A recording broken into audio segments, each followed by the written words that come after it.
In this lesson, we'll go over the basics of landing a JF-17 and visual flight rules conditions using a straight-in approach.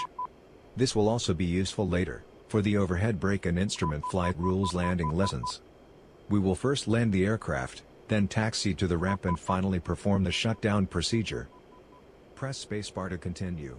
The JF-17 autopilot is active, so that you can take a moment to set up the aircraft to your liking.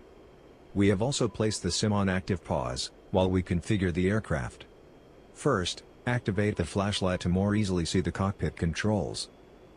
Good, now adjust the cockpit lighting, using the knobs at the right console. As this is a peacetime mission, to declutter the HSI we will turn off the RWR receiver. The first step on the landing procedure, is to contact the ATC of the destination airport, to request permission to land. So, we need to tune the COM1 radio to Senaki's ATC frequency. Use the UFC panel to select preset 049 for COM1, as you have already learned to do on previous training missions. Good. As you've done on previous lessons, click the button again to enter edit mode, and then input 049 as the COM1 preset. Once you have COM1 tuned, use the HOTAS COM1 button to call up ATC, select Senaki and request landing inbound. ATC should respond and assign runway 09. Close the communications menu with F12. Press spacebar once ATC has responded.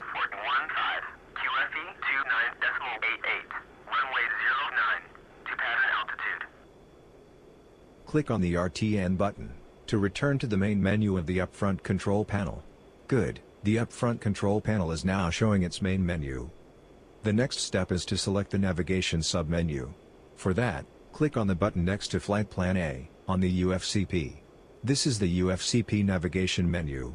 For landings, we will select the Approach submenu, by clicking on the button next to APR. This is the Approach navigation submenu. The JF-17 navigation computer provides three types of approach. ILS, for use with ILS-equipped airports. TCN, for use with TACAN-equipped airports. SCA, self-controlled approach. TACAN and ILS are used on low-visibility approaches, but today we will use SCA for a manual approach under VFR conditions.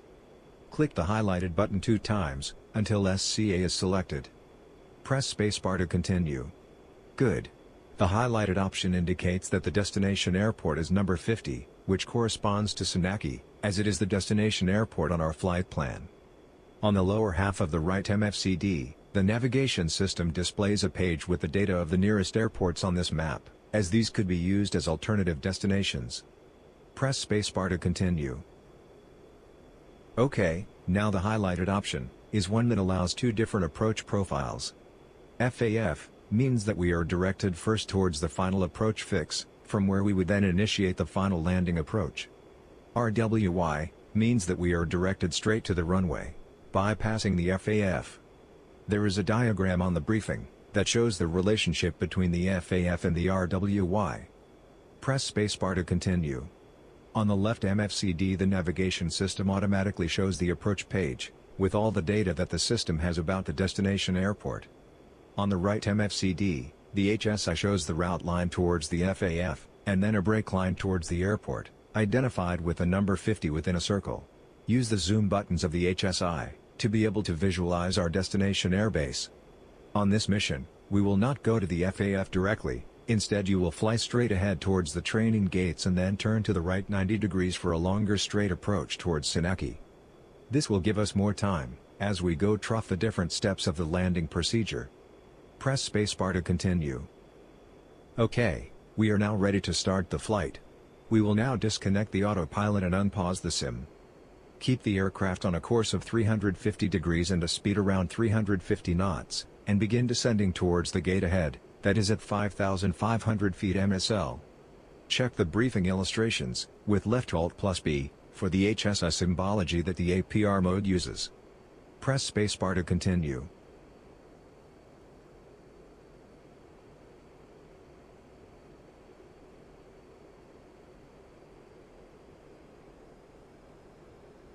Continuing with the landing procedure, make sure that master arm is set to off.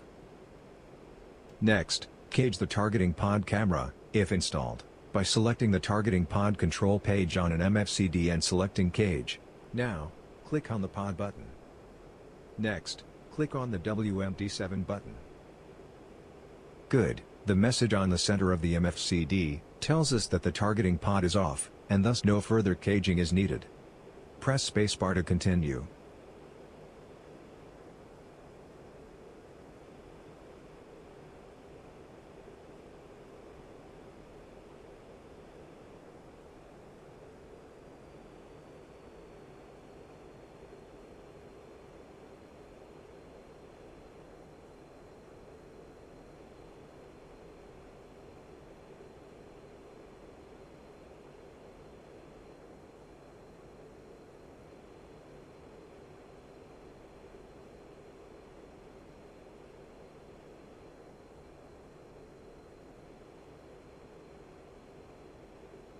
The next gate is to your right and at 5,000 feet MSL.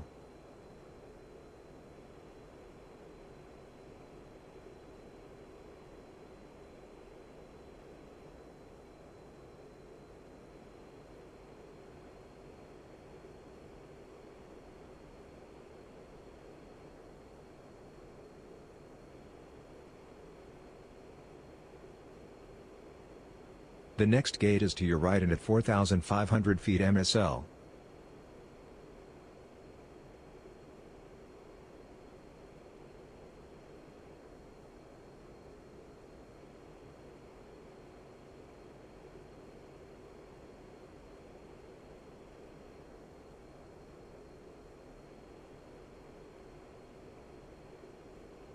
The next gate is to your right and at 4,000 feet MSL.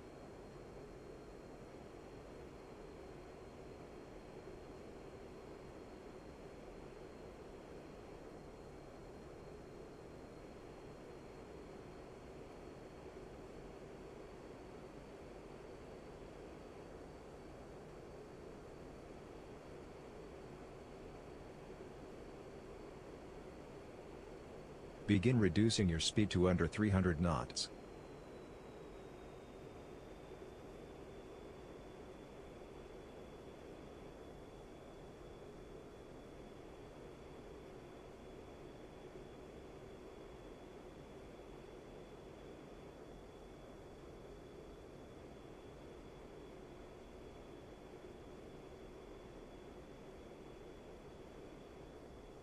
We are now below 300 knots. Extend the landing gear by clicking the handle or pressing the G key. Also drop the flaps using the TEF switch, the HOTA switch or pressing the F key. With the flaps down, the pitch ladder changes and now shows 2.5 degrees increments, instead of 5 degrees. On the HUD, a left bracket symbol appears, to help on attaining an on-speed angle of attack of about 9 degrees, by placing the flight path marker symbol on the center of the bracket. Once the gear and flaps are down, check that all 3 wheels down lights are illuminated green on the left side of the instrument panel, next to the gear handle. This confirms the landing gear is down and locked.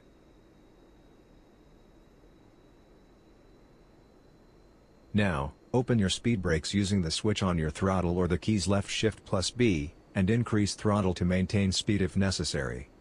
The slightly higher throttle setting required with the increased drag from the speed brakes will keep you from constantly bumping against the idle stop on approach. This is also one less thing you will have to remember to do after touchdown.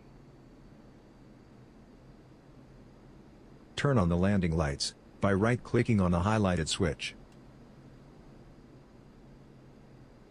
Keep flying through the gates, and reduce speed to achieve an on-speed angle of attack, AOA, of 9 degrees.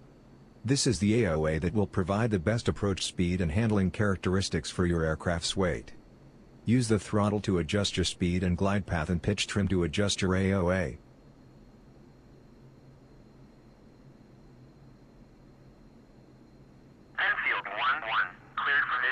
As a guide, place the flight path marker on the HUD at the center of the AOA bracket on the HUD. Use the first part of this approach to practice stabilized on-speed flight.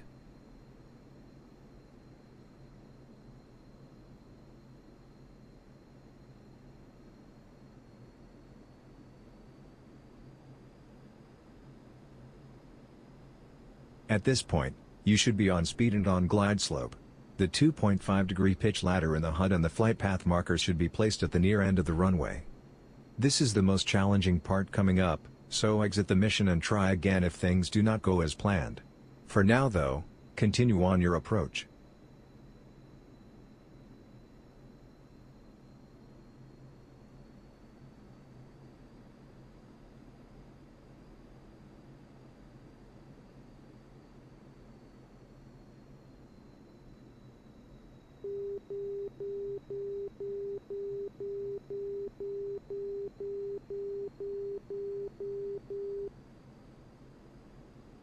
Enfield 1-1, Cookie, check landing gear, runway 09. Once you reach the zone just before the runway, shift the flight path marker forward to a point 300 to 500 down the runway. Gently pull back on the stick to flare and reduce the descent rate. Pull the throttle back to idle and touchdown with a maximum AOA of 10 degrees. Do not exceed 15 degrees or the tail may contact the runway.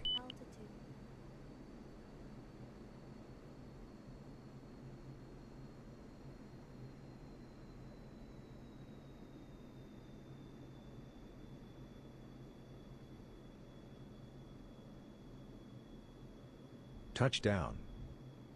Once on the ground, try to keep the nose of the plane up, by placing the cross symbol on the HUD, near the 10 degrees ladder line. For aerodynamic brake, use wheel brakes once the nose wheel is on the ground, at less than 145 knots, by pressing the W key or the HUD as brakes.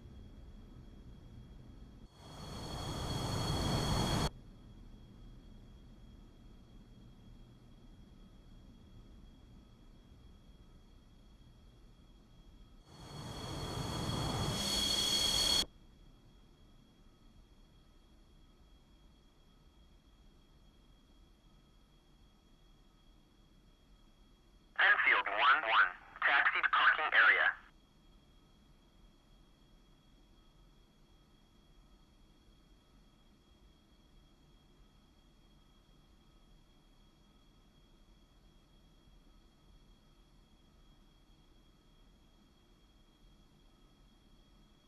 We will now perform the after-landing procedure while we taxi to the ramp.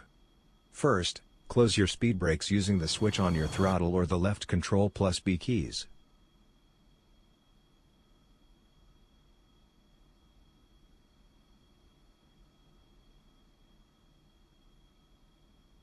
Second, retract the flaps, using the TEF switch, the HOTA switch or by pressing the left control plus F keys.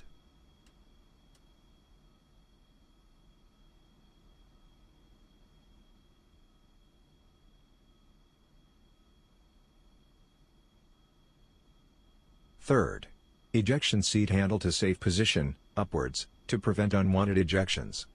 On a ground emergency, a ground egress is preferable to an ejection.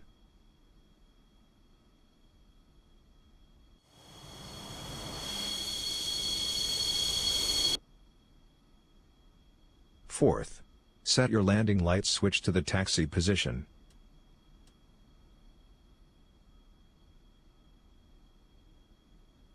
Fifth, canopy handle. Right-click once, to deflate its seal.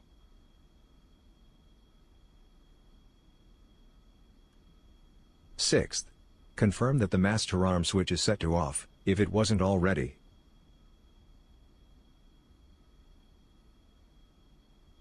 Okay, we have completed the after-landing procedure. Now continue to taxi to the parking place number 2 at ramp 1, see briefing diagrams.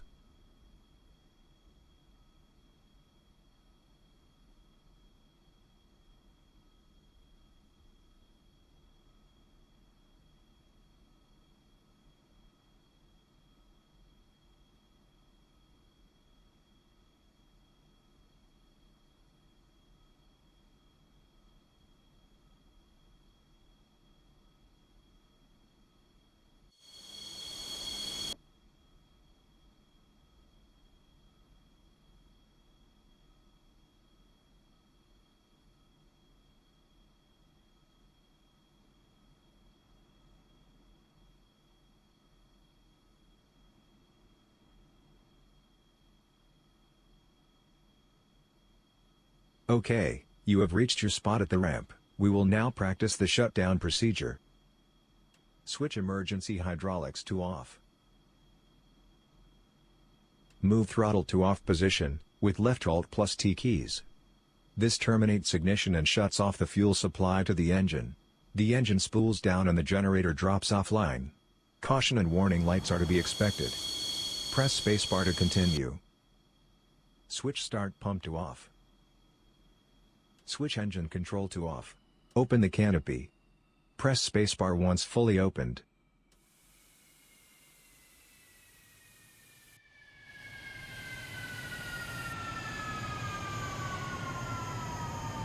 Unplug the oxygen hose and close its valve, turn clockwise.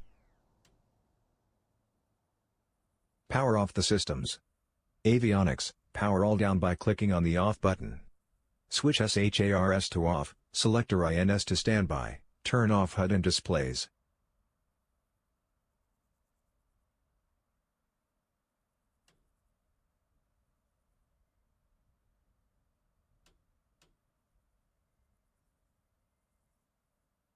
Turn off all the electrical panel switches.